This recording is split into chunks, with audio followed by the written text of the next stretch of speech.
Мен Сарыағаш аудандық полиция бөлімінің жергілікті полиция қызметінің ювеналдық полиция тобының инспекторы, полиция майоры Сарыбаева қазіргі таңда Қазақстан Республикасының президенті Қасым-Жомарт Тоқаевтың жариялаған төтенше жағдайына байланысты Сарыағаш ауданы көлемінде барлық балабақшалар жабылып, балдар демалысқа кетті.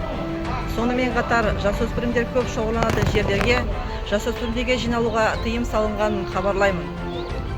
2020 жылдың сәуір айының 3-ші жылысына Шардара аудандық полиция бөлімінің ювеналдық полиция қызметкерлерімен бірге қазіргі таңда COVID-19 коронавирус індетіне қарсы барлық жасөспірімдердің баратын жері балабақша және ойын алаңшаларына рейд жүргізілді. Оның бір дәлелі номер 8-ші балапан балабақшасы қазіргі таңда карантин індетіне қарсы жұмыс істеуі тоқтатылды. Оның бір дәлелі жабық. Елімізде коронавирус індетінің таралуына байланысты Мақтаарал ауданында төтенше жағдай жарияланған. Осыған орай аудан көлемінде барлық кәмелет жасқа толмаған жасөспірімдердің ата-аналарына түсіндірме жұмыстары жүргізілді.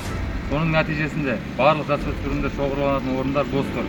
Бей-жай жүрген жасөспірімдер анықталған жоқ. Қазіргі таңда Мақтаарал ауданының көлемінде кәмелет жасқа толмаған барлық жасөспірімдер мен олардың ата-аналарына түсіндірме жұмыстары жалғасуда. Мақтаарал ауданының жергілікті полиция қызметінің ювеналдық полиция тобының полиция лейтенанты Намазбаев. Отырар ауданында коронавирус індетінің алдын алу мақсатында білім беру мекемелері және балабақшалар ақылы білім беру курстары уақытша тоқтатылды. Сонымен қатар саябақтарда және адамдар көп шоғырланатын орындарда, қоғамдық орындарда түсіндірме жұмыстары жүргізілді. Дәл қазір мынау Әл-Фараби шағын ауданындағы көпқабатты тұрғын үйлердің ауласында ювеналдық полиция тобының қызметкерлерімен рейдтік шаралар жүргізіліп, рейдтік шаралар барысында аулаларда және ойын алаңшаларында жасөспірім балалары ешқандай анықталмады. Мұндай іс-шаралар алдағы уақытта жалғасын табады. Құрметті Кентау қаласының тұрғындары, сіздерден сұранамыз.